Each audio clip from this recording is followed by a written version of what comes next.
नमस्कार। गृह विज्ञान विषय के इस YouTube चैनल पर सभी का स्वागत है।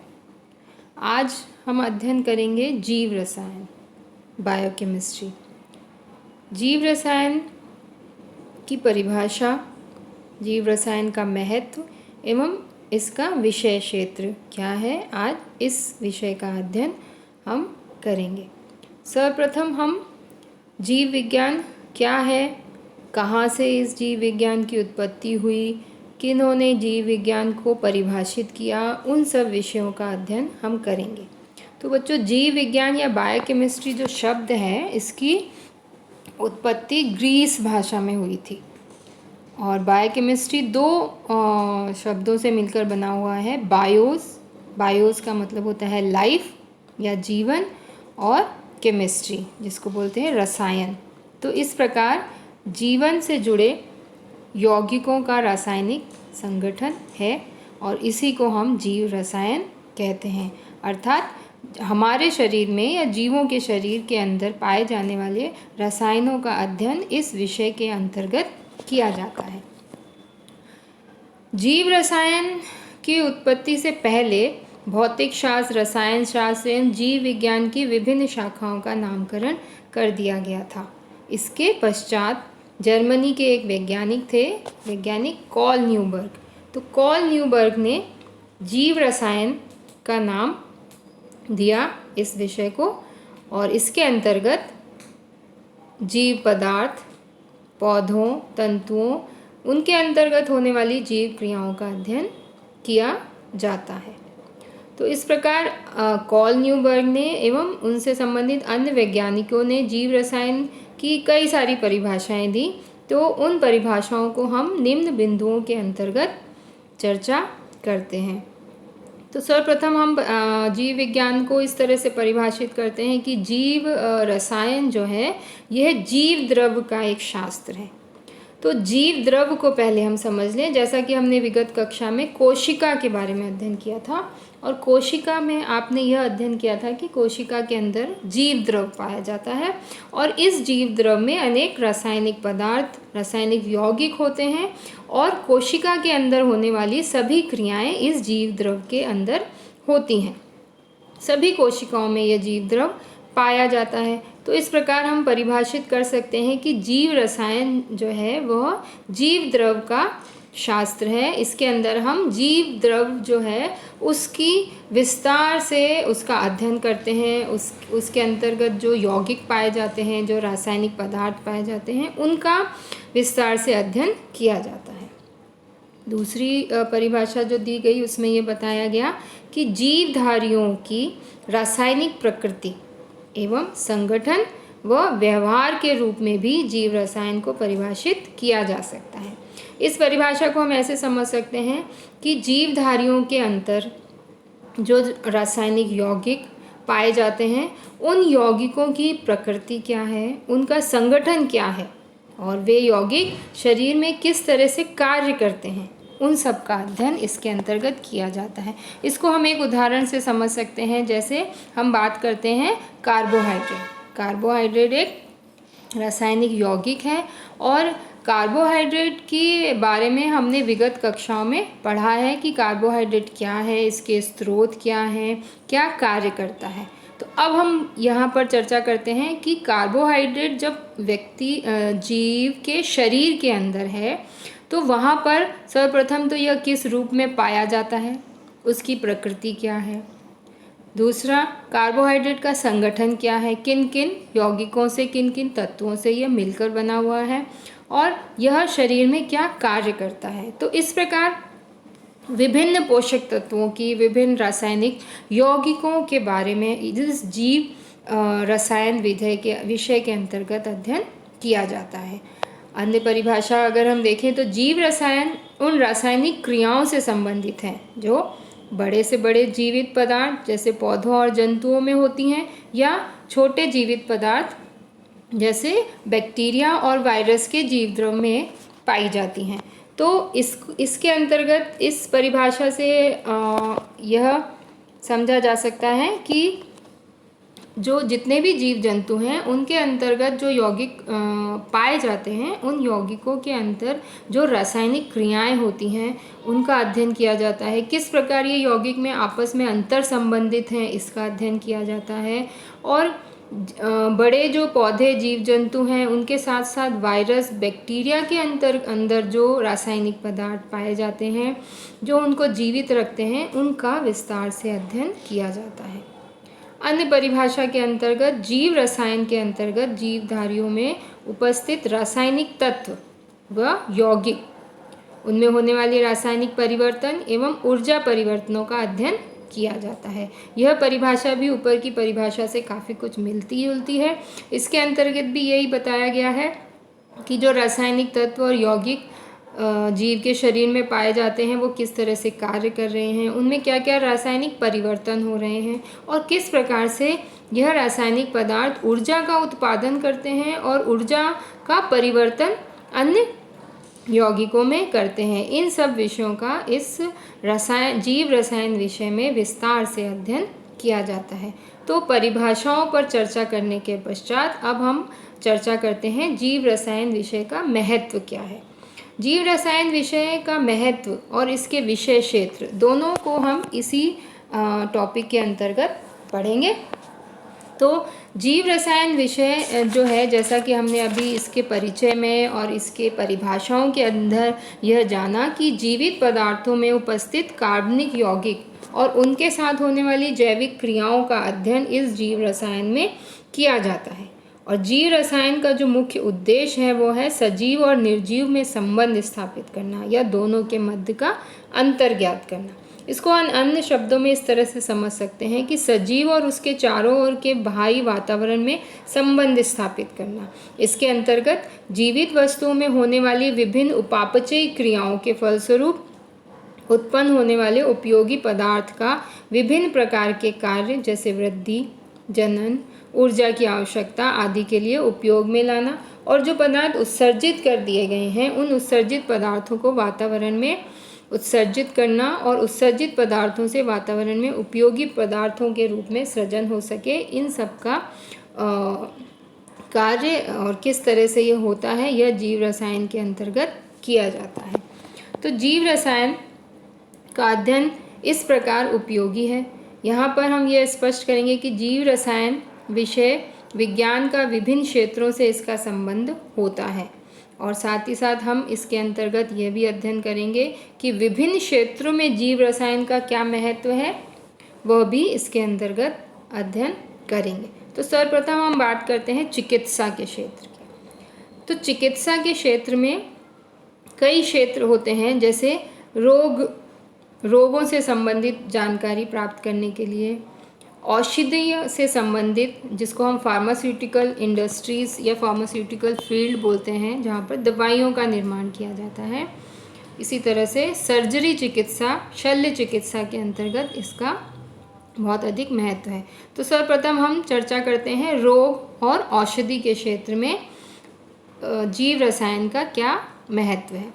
तो चिकित्सा के क्षेत्र में विशेषकर रोग और रोगों के निदान के लिए जो भी उपयोगी औषधियों का निर्माण किया जाता है उसमें विशेष रूप से जीव रसायन का महत्वपूर्ण योगदान होता है, क्योंकि जो भी औषधियाँ बनाई जाती हैं उनका व्यक्ति के शरीर में जाकर क्या प्रभाव पड़ेगा, शरीर में वो किस प्रकार से रासायनिक अभिक्रियाएं करेंगी, इसके साथ ही शरीर में किस प्रकार के उत्पाद बनेंगे, इन सब का अध्ययन इस जीव रसायन विषय के अंतर्गत किया जाता है। अतः इस जीव रसायन विषय का चिकित्सा से बहुत गहरा संबंध है। शरीर के रोगों की उत्पत्ति का मुख्य कारण शरीर की जैव रासायनिक क्रियाओं में असंतुलन उत्पन्न हो जाता है। जैसा कि हमने विगत कक्षाओं में भी पढ़ा है कि यदि हमारे शरीर में हार्मोन्स असंतुलित हो जाते हैं तो हार्मोन की कमी या अधिकता के प्रभाव से कई बीमारियां शरीर में हो जाती हैं। जैसे कि अगर इंसुलिन हार्मोन पर्याप्त मात्रा में स्रावित नहीं हो रहा है या पर्याप्त मात्रा में कार्य नहीं कर रहा है तो मधुमेह जैसी बीमारी हो जाती है। इसी तरह से अगर थायराइड ग्रंथि से निकलने वाला थायरॉक्सिन हार्मोन की मात्रा कम हो गई है या अधिक हो गई है तो उससे संबंधित बीमारियां हो जाती हैं। तो इस प्रकार जीव रसायन के अंतर्गत हम इन बातों का भी अध्ययन करते हैं कि किन रासायनिक पदार्थों का शरीर में असंतुलन होने से कौन सी बीमारी उत्पन्न हुई है, और फिर किस प्रकार की दवा का, किस प्रकार की मेडिसिन का यूज़ करके उस रोग को ख़त्म किया जा सकता है, उस रोग को पुनः दोबारा उत्पन्न हो उससे वह रोका जा सकता है। ऐसे अनेकों उदाहरण आपको अपने दैनिक जीवन में देखने को मिलेंगे। जैसे अगर हमारे शरीर में पोषक तत्वों की कमी हो गई है, उदाहरण के रूप में हम लें कि अगर हमारे शरीर में लौह तत्व की कमी हुई है तो लौह तत्व की कमी से रक्त अल्पता नामक बीमारी हो जाती है। अब इस रक्त अल्पता बीमारी को पुनः क्योर करने के लिए और इससे निजात पाने के लिए यदि लौह तत्व युक्त पोषक तत्व लिए जाए या फिर लौह तत्व आयरन जो है वो मेडिसिन के फॉर्म में अगर लिया जाता है तो इस बीमारी को दूर किया जा सकता है। तो इस प्रकार चिकित्सा के क्षेत्र में जो रोग एवं औषधियों का जो विभाग है जहाँ पर मेडिसिन्स बनाई जाती हैं, तो उस क्षेत्र में जैव रसायन का बहुत अधिक महत्व होता है। अब अन्य विषय पर हम आते हैं, शल्य चिकित्सा, जिसको हम सर्जरी या ऑपरेशन बोलते हैं। तो सर्जरी या ऑपरेशन से पहले और उसके बाद उपयुक्त औषधि उपलब्ध कराने और विभिन्न प्रकार की जांच के लिए जैव रसायन के ज्ञान का महत्व बहुत अधिक बढ़ जाता है। जैसा कि हमने सामान्य भाषा में अगर हम बात करें तो यदि हमें कोई बीमारी है और उसके लिए जब हम डॉक्टर्स को दिखाने जाते हैं तो हमें कई तरह के ब्लड टेस्ट लिखे जाते हैं। तो ये जितनी भी रक्त की जांच लिखी जाती हैं तो उसके अंतर्गत हम शरीर में जो रासायनिक तत्व हैं या पोषक तत्व हैं उनकी कमी या अधिकता को इन ब्लड टेस्ट के द्वारा ज्ञात किया जाता है। और इन रक्त की जांचों में अगर जो हमारे शरीर में रासायनिक यौगिक हैं उनका स्तर एक सामान्य स्तर पर नहीं पाया जाता, यदि वे कम मात्रा में हैं या अधिक मात्रा में हैं तो उससे संबंधित जो बीमारियां हैं वो शरीर में नज़र आती हैं। साथ ही जब ऑपरेशन किया जाता है तो रक्त के अंदर उपस्थित जो यौगिक हैं वो अपनी एक सामान्य मात्रा में उपस्थित होना अत्यंत ही आवश्यक है। जैसे अगर एक डायबिटीज़ का पेशेंट है और उसकी सर्जरी की जानी है, या हार्ट पेशेंट है और उसकी सर्जरी की जानी है, तो सर्जरी से पहले डॉक्टर ये सजेस्ट करते हैं कि उनकी ब्लड टेस्ट की जाए और ब्लड टेस्ट में कोलेस्ट्रॉल जो लिपिड प्रोफाइल है वो नॉर्मल होना चाहिए, या डायबिटिक पेशेंट का ग्लूकोज लेवल जो है वो नॉर्मल होना चाहिए। यदि ये मात्राएं सामान्य नहीं होती हैं तो शल्य चिकित्सा को आगे नहीं बढ़ाया जाता है। पहले दवाइयों के द्वारा इन मात्राओं को सामान्य स्थिति में लाया जाता है और उसके बाद ही सर्जरी प्रारंभ की जाती है। तो हम ये कह सकते हैं कि सर्जरी के क्षेत्र में भी जीव रसायन विषय का ज्ञान होना अत्यंत ही आवश्यक है और इसका महत्व बहुत अधिक है। आगे हम अन्य विषयों पर आते हैं, खाद्य एवं पोषण, फूड एंड न्यूट्रिशन। तो खाद्य एवं पोषण के क्षेत्र में इसके अंतर्गत यह अध्ययन किया जाता है कि जो भी भोज्य पदार्थ व्यक्ति द्वारा, जीवों द्वारा ग्रहण किया जाता है उसमें कौन कौन से पोषक तत्व उपस्थित हैं, वे पोषक तत्व कितनी मात्रा में उपस्थित हैं और इनका हमारे शरीर पर, जीवों के शरीर पर क्या प्रभाव पड़ने वाला है यदि वो इन भोजन तत्वों को ग्रहण करता है, या साथ ही साथ इन भोजन तत्वों को ग्रहण करने से में अगर कोई कमी हो जाती है पोषक तत्वों की या पोषक तत्वों की अधिकता हो जाती है तो उसका क्या प्रभाव शरीर पर होता है। इन सब चीज़ों की विस्तार से जानकारी, विस्तार से अध्ययन इस जीव रसायन विषय के अंतर्गत किया जाता है। तो खाद्य एवं पोषण विषय का जब अध्ययन किया जाता है तो उसमें एक मुख्य विषय के रूप में जीव रसायन या न्यूट्रिशनल बायोकेमिस्ट्री का अध्ययन किया जाता है, जिसके अंतर्गत हम यह अध्ययन करते हैं कि जो भी पोषक तत्व भोज्य पदार्थों के अंदर उपस्थित हैं, उन पोषक तत्वों की प्रकृति क्या है, उनका रासायनिक संगठन क्या है, किस प्रकार की क्रियाएं वो शरीर के अंदर जाकर करते हैं, और साथ ही साथ विभिन्न जो पोषक तत्व हैं उनका आपस में क्या इंटर रिलेशन है, उनका हम डिटेल में अध्ययन करते हैं। साथ ही हम यह भी अध्ययन करते हैं कि जो ऊर्जा प्रदान करने वाले पोषक तत्व हैं वह हमारे शरीर के अंदर जब कोशिकाओं में प्रवेश करते हैं तो वहाँ पर किस प्रकार से ऊर्जा का उत्पादन होता है, उपापचय क्रियाओं का किस प्रकार से संपन्न होती हैं, उन सब चीज़ों का विस्तार से अध्ययन यहाँ किया जाता है। इसके पश्चात अन्य विषय क्षेत्र आता है उद्योग और तकनीकी का क्षेत्र।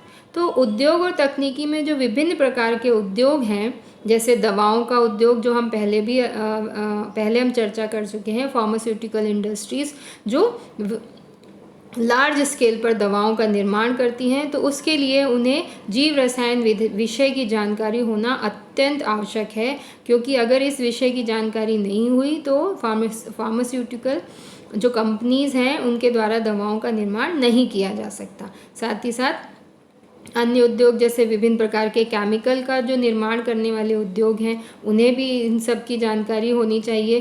कपड़ों का धागा बनाने वाली कंपनियां या कपड़ों में काम में लिए जाने वाले जो रसायन हैं उन्हें बनाने वाली कंपनियों के लिए जीव रसायन का अध्ययन किया जाना अत्यंत आवश्यक है, क्योंकि जो रासायनिक पदार्थ कपड़ों के निर्माण में या वस्त्र निर्माण में काम में आते हैं, वे रासायनिक पदार्थों का प्रभाव जीवों के ऊपर नकारात्मक प्रभाव ना हो, और जो हम मानव जो इन कपड़ों का उपयोग करते हैं उनके शरीर पर इन रासायनिक पदार्थों का, उनकी त्वचा पर इन रासायनिक पदार्थों का कोई गलत प्रभाव ना हो, इन सब की जानकारी कपड़ों के निर्माण से पहले की जानी अत्यंत आवश्यक है, और इसके लिए इस जीव रसायन विषय का अध्ययन किया जाना अत्यंत आवश्यक है।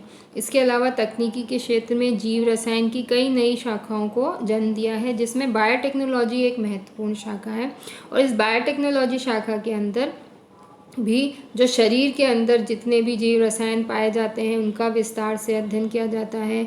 और इसमें सबसे महत्वपूर्ण बात होती है कि जो जेनेटिक मटेरियल हमारे कोशिका के केंद्र के अंदर पाया जाता है, डीएनए, आरएनए, उनका अध्ययन विस्तार से किया जाता है। इसके अतिरिक्त अन्य क्षेत्र हैं अपराध शाखा का क्षेत्र।